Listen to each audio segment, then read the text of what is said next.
Well, hello, my friends. Welcome into another episode of the Marketing for the Rest of Us podcast. In this episode, I want to talk about a secret email marketing hack that I have come up with to create unlimited content. Now, I want you to hang around till the end. I have a great bonus resource coming for you that you can go to our website and download, but it's going to require a little context. I actually think it's going to be really helpful for you, but I do need to explain it a little bit first. So stick with me throughout the rest of this podcast, and we will go ahead and get you access to that resource. Now, what is this? This is maybe a sort of a clickbaity title that you see, right? My secret email marketing hack for unlimited content. What kind of secret does Steve have? It's a hack, so that means it must not be something that most people have, and it's unlimited content.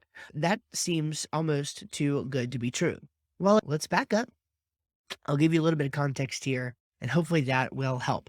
So, the reality of it is, we in our Crest process, we place email marketing, that's the E in Crest. It is the bedrock. It is the most important part, I think, of your entire marketing strategy for your company.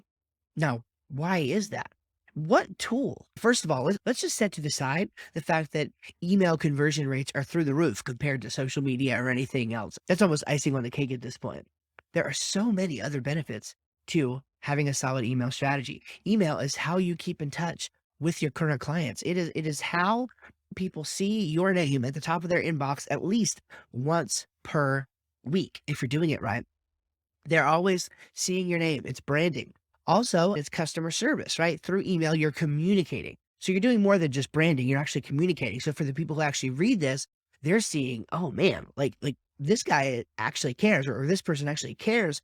They are communicating to me through email. And in the emails that I send, I even like to ask for a reply back from people as well. So you want to create two-way communication with your audience members, those who are participating in this game of business with you in some form or fashion, right? You want to be able to connect with those people. So there's the connection.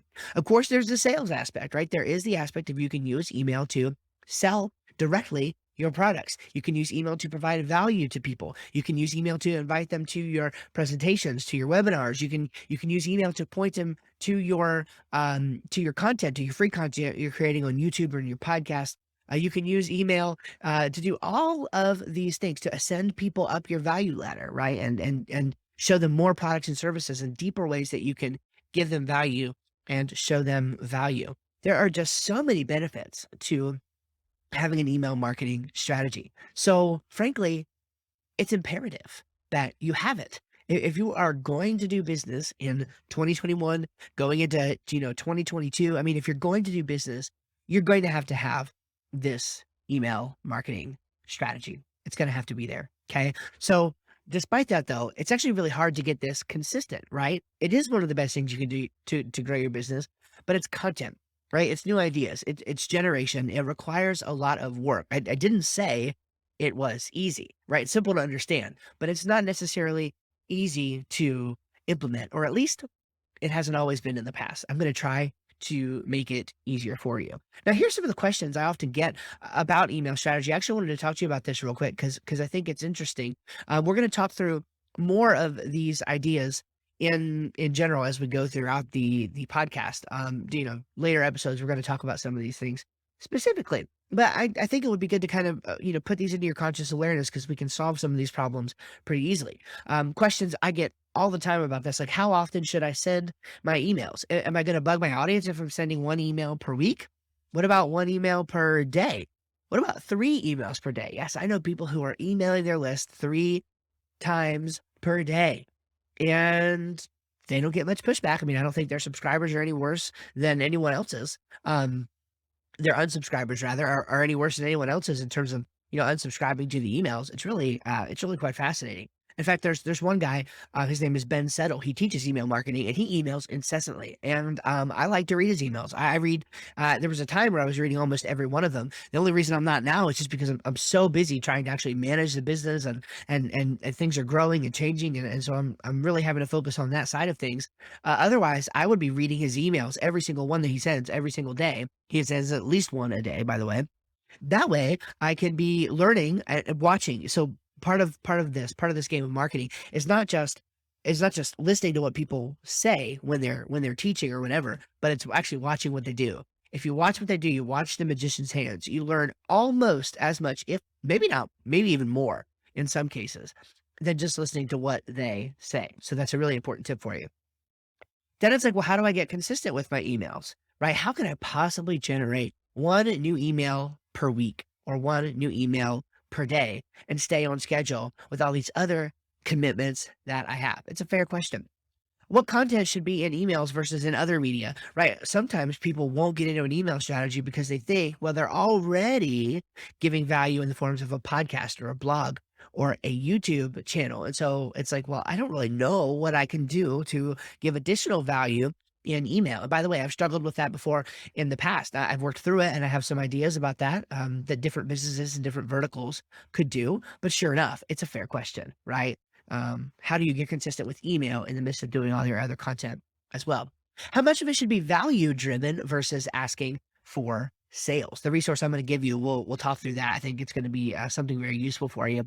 And then the last question I wrote down for this is just what sort of action should my list be taking, right? Because you don't want to just feed content. That's not how you do business. You do need to give value, but you also need to call to action. People need and want to be told what to do often, right? As much as they say they don't, they actually do because they won't take action. They prove it by their actions, right? They won't actually take action unless you call them to action, unless you give them a reason to take action and a reason sooner rather than later. So since email marketing is the centerpiece of Crest, I really felt that it was important that I delivered a system for this that makes a lot of sense and is easy for my clients to implement. And this is especially true now. Some of my clients like to do this. Some of them like to write their own emails, and then we'll critique them or we'll adjust them for sales viability, etc. But I really wanted to create a system that would work in the case of clients who didn't want to even bother with writing their emails. They wanted us to just go ahead and take care of that for them. So again, what I'm giving you in terms of what I'm going to show you here, and then what I'm going to give you to download and use for yourself, it's 100% original. It's something that I developed based on not only personal research and experience, but also just from some of the things that I've learned, some of the helpful things that I've learned from others in the email marketing space. And this is the actual system that we use with our clients. So yeah, I mean, you can come to me and we would happily implement this system for you and get it working. By the way, if you want to do that, you can go to northmaxservices.com, schedule a Compass call. We can talk and see if it's a fit. Right now, I'm really not accepting new clients. I'm sort of full on where we're at, but I'm always interested to look at future clients that I could take on and take on projects that are really interesting for us. So you never know. Go submit an application for that Compass call, and we might get to work together in the future. But if it is something that you want to try to do on your own, I think even if you're going to be the one writing the emails, this will be helpful for you. I'm the one, I do it for myself and I write my own emails. Okay. So I definitely think it will be helpful to separate the process of the brainstorming and the actual writing. And so we're going to talk a little bit about that. Or if you have somebody else who's just doing writing for you, maybe you don't need a full blown marketing strategy like what we're offering. But maybe you have someone who helps you with your writing. They help write emails for you, or at least they could. I think anybody with a decent amount of writing sense can take what I'm going to give you and actually create full emails based on that. Okay. So without further ado, I want to introduce to you what I call my 3TA email system. Okay. My 3TA email system. Now, this framework, again, it has a double meaning. Okay. It's a double entendre. There are two ways to look at the 3TA, and this is going to actually help you craft your entire email strategy. Kind of. All right. Let me make a distinction. Okay. There is more that you can do in terms of sales campaigns for specific products, specific funnels, autoresponders, etc. Okay. This is to help you get in a cadence of sending weekly emails. Yes, they do include calls to action, and we're going to talk about that. But this is not a replacement for having an actual sales campaign that attempts to sell your products. Okay, that's a different campaign altogether. It is included in what we do in Crest. It's just the second piece of the email puzzle. This, we're talking about the first piece, which is having a warm, engaged email list that you're in regular communication with and that is ripe to do business with you once they receive the right call to action. You never know. Somebody who's been on your list for 2 or 3 years could end up jumping on board based on just a call to action that they get in one of your random emails that really spoke to them. That's what this is going to be trading on and working with. Okay. So this is the 3TA system. So 3TA stands for, on the one hand, it stands for tip, tip, tip, action. Okay. Tip, tip, tip, action. So we're giving 3 tips. And by the way, there are a few different people that I have borrowed their ideas to create this. If you've ever heard Gary Vee talk about jab, jab, jab, right hook, it's the same kind of thinking. Donald Miller talks a lot about this in his email marketing strategies. He's really big on giving value before the ask. So again, this is just a super helpful way to think about crafting your emails. You give 3 tips and then the call to action. Now, not in the individual email. Okay. I'm talking about week 1 is a tip email. Week 2 is a tip email. Week 3 is a tip email. And then week 4 is a action email. Now, again, this is going to be something that you can imagine on a 4-week month. It's pretty easy. On a 5-week month, it's a little less easy. Maybe you do an extra tip or something, or you skip a week, or just something that you would do on a 5-week month. Again, I tend to think of this in terms of weeks and not months, though. So take that for what it's worth. Okay, so that's one way to think about the 3TA is tip, tip, tip, action. Now, a second way to think about it is as it relates to the actual email itself. Okay. 3TA. And again, I used the same framework for both just because I wanted it to be really easy to remember. I think this makes it easy to remember. So 3TA as it relates to an individual email looks like this: topic, tell, takeaway, action. Let me say it again: topic, tell, takeaway, and action. Okay. So you want to have the topic framed out. And by the way, we're talking about like 1 to 3 sentences for each of these things. Okay. So a topic of the email, the tell, in other words, based on your experience, what's the gist of what you want to tell them? That can be expanded upon by you or a writer, but what's the gist? What's the thing that makes the advice less generic and come from you, right? Because if you're building a platform, you're building authority. You don't just want generic internet advice here. You want your flavor. So whatever you want to tell the audience, summarized in 1 to 3 sentences, give that.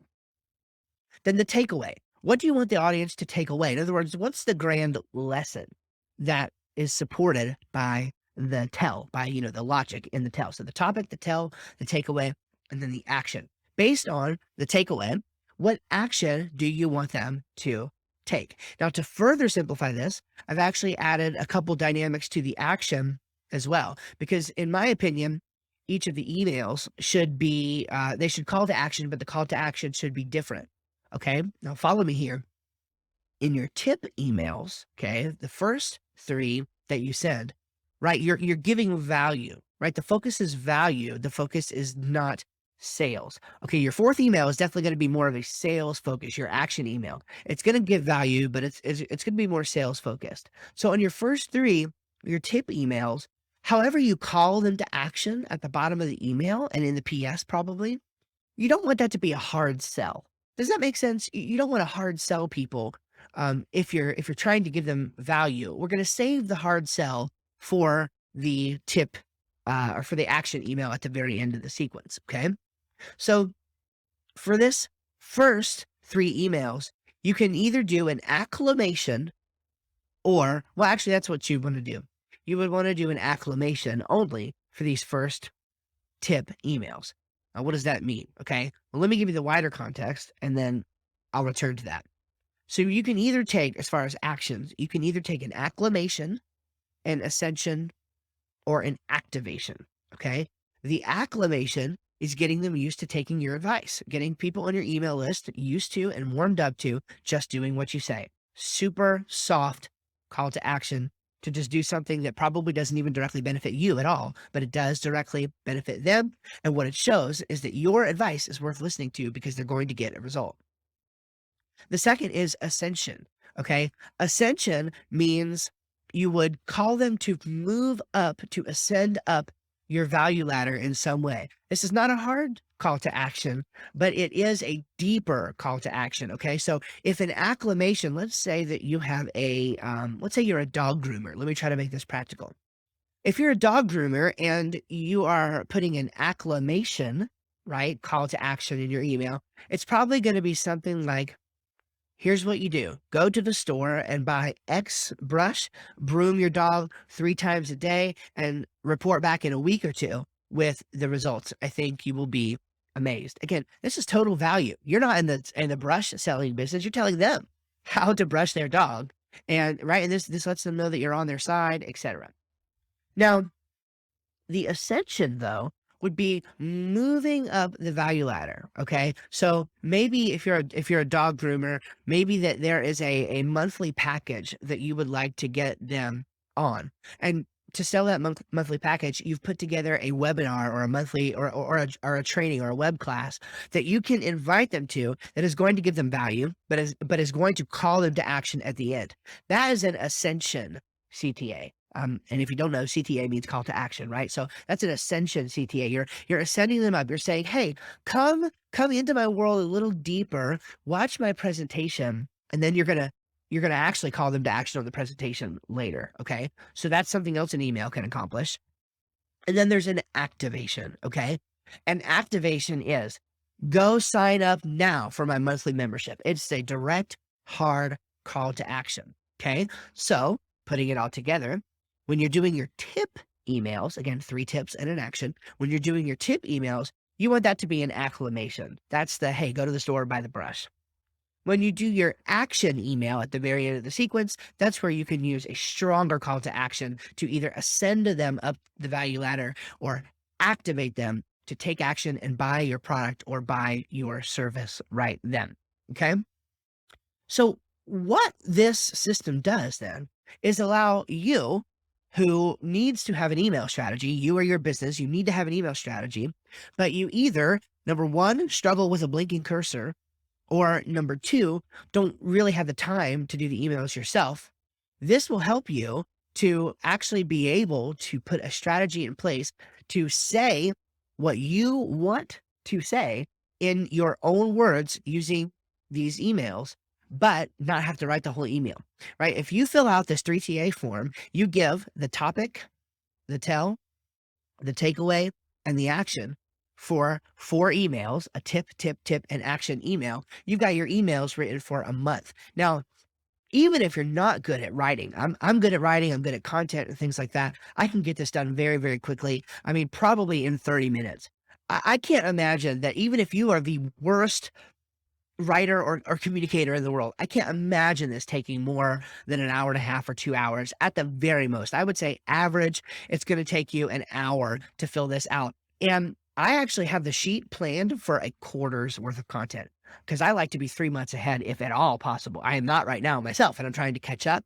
But at least 3 months ahead would be fantastic. Or I guess I should say ideally 3 months ahead, but at least 1 month ahead would be great. And you can use this form to help get that planning done. And that way, when you sit down to write, it's a lot easier because you already have laid out not only the title, but the title, what you wanted to tell them, what you wanted the takeaway to be, and what you wanted the action to take. You've already done all the hard work of thinking through that. Now, when you sit down to write it, you just have to elaborate on your thoughts. And I'm telling you, and this context applies in many different things. If you can separate brainstorming from creating, this will help you massively to get work done. It's hard to brainstorm and create because it's 2 different sides of the brain. It's the left side and the right side. It's really, really hard to mix these 2 up. The same is true of editing. It's really hard to create and edit at the same time because you're mixing left brain and right brain. And some people can't move back and forth between the 2 very, very easily. So I would very much encourage you to separate these tasks out, even if you are going to be writing the emails yourself. And I'll just reiterate, that's exactly what I do. So I'm preaching to the choir here. I'm speaking from experience. And then, of course, if you're going to have somebody else write the emails, again, any writer who is worth their salt, anyone who is worthy for you to pay them to be writing, should be able to take this form with the topic, tell, takeaway, and write a topic, tell, takeaway, and action. and write an email 300, 300 to 350, 400 maybe words based on that. It should be no problem for a writer who is worth your hiring. And then you're good. You have your email strategy set and you're good to go. All right. So, regardless of where you are starting in this process, it really can help you create consistent emails. Now, I want to give you just a little bit of a further action plan here just to really help you get started. I really don't want you to make any excuses at this point. I want you to be using this tool and I want you to start now. And so, here is a step by step action plan of what you can do. All right. Step one is block time around an hour to fill out the 3TA sheet. If you want to assume that it's going to take more like an hour and a half or 2 hours, maybe you even block out a morning. Go to a coffee shop, get in a different environment, maybe an environment that helps you feel relaxed or helps you feel like you are, you can be creative in that environment. Go there, block out that time. Okay. Fill out the sheet now. Okay. Step two, define your topic, your tell, your takeaway, and your action for each email. All right. Step three is to either block further time around 3 hours or so, again, depending on your skill in writing, block around 3 hours or so. So maybe it's another morning the next week to actually complete the emails. And like I've already mentioned, I did want to say again, if you separate brainstorming time from creative time, man, it's a world of difference. You should start trying it for as many things as you can. Promise it will help. Okay. So within this step, right, step three, what you want to do is again, either block further time or send the 3TA sheet to your writer and have them complete the emails. Okay. That's step number three. Get the emails approved for sending and then have them added into your marketing CRM. Okay. So again, step one, block time. Step two, define your topic, tell, takeaway, and action for each email. Step three, either block more time to complete the emails or go ahead and send to your writer and have them complete them. Step four, go ahead and approve the emails for sending or have, if you're writing the emails, maybe have somebody else approve them for sending. It always helps to have a second set of eyes. And then step five, have them added into your marketing CRM and scheduled. All right. I hope you enjoyed that. Now, I really, again, I'm trying to set you up for success here. You could go create based on what I've said. You could re-listen to this podcast episode. You could take detailed notes. You could write down your own framework, or you could just go get the planner that I put together for you already. It's already done 100%. It's a simple Google Doc. I mean, nothing too extravagant. I'm going to give it to you in a Word doc format. It's not going to be like pretty styled or anything, but I promise you, use it. It's going to work. It's going to help you. It's going to put it in paper in front of your eyes, and it's going to make so much sense. Now, all you have to do to get it is go to northmaxservices.com/3TA, northmaxservices.com/3TA. You can get the template, start using it right away. And I hope you end up seeing massive email marketing results from this template and from this training. All right. You guys take care. I'm excited about the Marketing for the Rest of Us podcast. Lots of good topics coming up, lots of good listenership going on, and I'm just excited to see it grow even more in the coming days. God bless. We'll see you in the next episode.